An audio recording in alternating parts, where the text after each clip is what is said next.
7 mars. Nombres, chapitre 8, verset 1 à chapitre 9, verset 23. L'Éternel parla à Moïse en ces termes. Dis à Aaron, lorsque tu mettras les 7 lampes en place, tu les disposeras de manière à ce qu'ils projettent leur lumière sur les devants du chandelier. Aaron fit ainsi. Il plaça les lampes sur les devants du chandelier, comme l'Éternel l'avait ordonné à Moïse. Ce chandelier était fait d'or massif martelé, du pied jusqu'à sa fleur. On l'avait façonné d'après les modèles que l'Éternel avait montrés à Moïse. L'Éternel parla à Moïse en ces termes. Sépare les Lévites du reste des Israélites et purifie-les. Voici comment tu procéderas pour les purifier. Tu les aspergeras d'eau purificatrice, puis ils se rasseront toutes les coupes et laveront leurs vêtements. Alors ils seront rituellement purs. Ils prendront un jeune taureau avec l'offrande correspondante, c'est-à-dire de la fleur de farine pétrie à l'huile. Tu prendras un second taureau comme sacrifice pour le péché. Tu feras avancer les Lévites devant la tente de la rencontre et tu convoqueras toute la communauté des Israélites. Tu feras avancer les Lévites devant l'Éternel et les Israélites poseront les mains sur eux.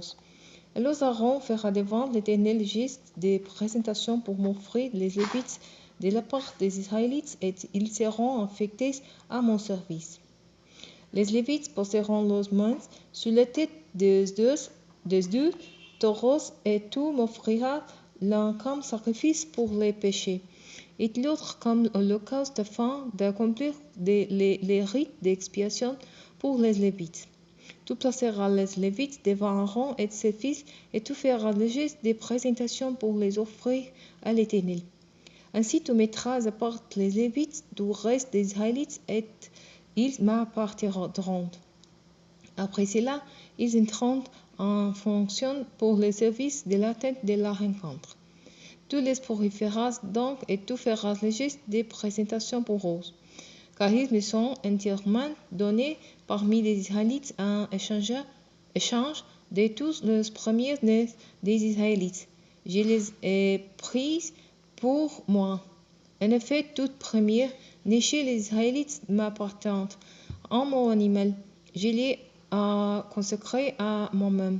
Des jours où j'ai fait mourir tous les fils aînés des Égyptiens, j'ai pris les Lévites en échange de tous les fils aînés des Israélites, et je les ai donnés à Aaron et à ses fils d'entre les Israélites, pour qu'ils accomplissent le service des Israélites dans la tente de la rencontre, et qu'ils aient ainsi une fonction expiatoire pour eux, afin que les Israélites ne soient frappés de conflit pour s'être approchés du sanctuaire.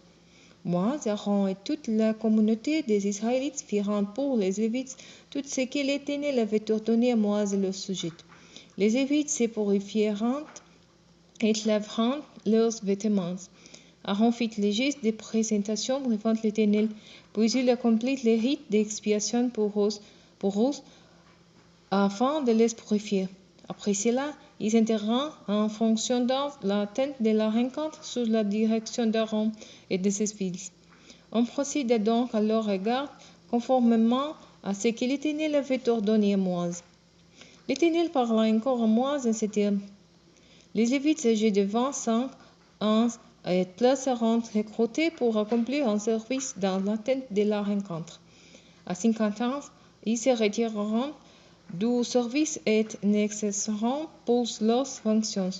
Ils aideront leurs collègues à accomplir le service dans la tente de la rencontre, mais ils n'auront plus eux-mêmes de service actif.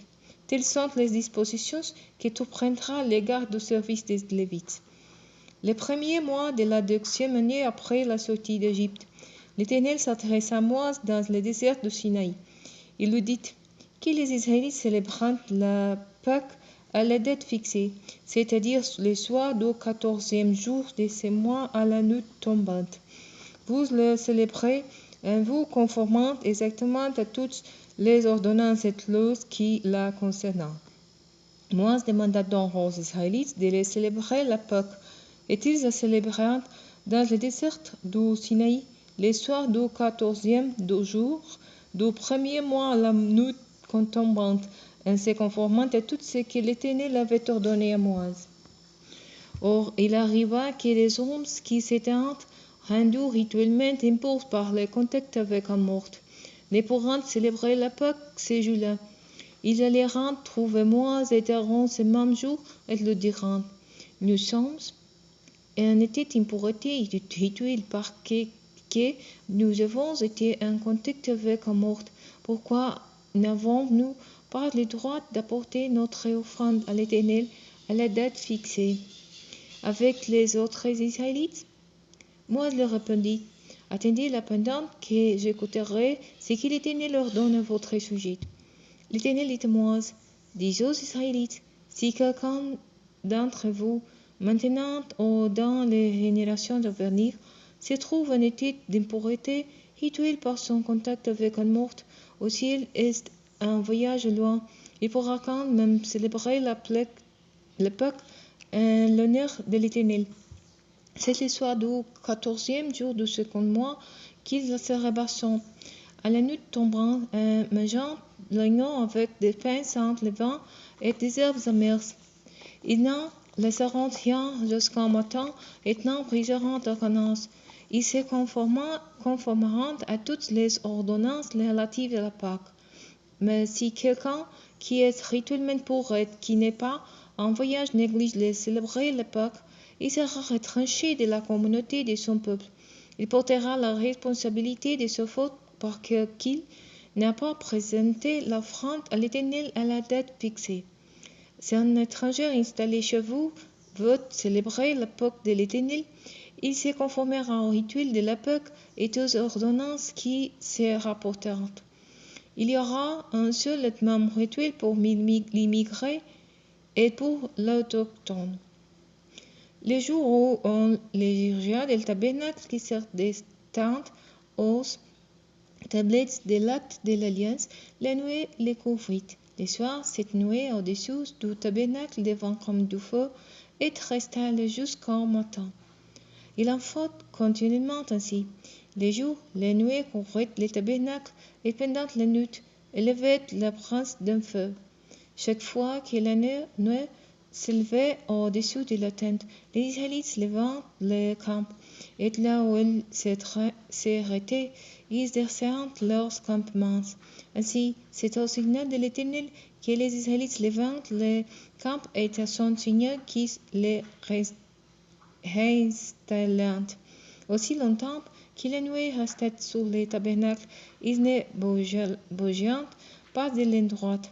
Même s'ils s'attardaient longtemps sur le tabernacle, ils observaient fidèlement les indications de l'Éternel et ne partirent pas.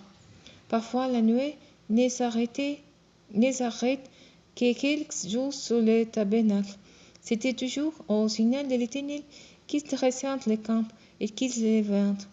Il arrivait même qu'ils ne s'arrêtent que durant une nuit.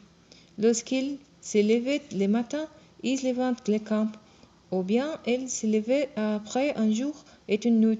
Aussitôt ils partirent. Qu'ils demeurent 2 jours ou un mois ou plus longtemps encore sur le tabernacle, les Israélites étaient campés sans partir. Ils levèrent seulement le camp lorsqu'ils se levaient.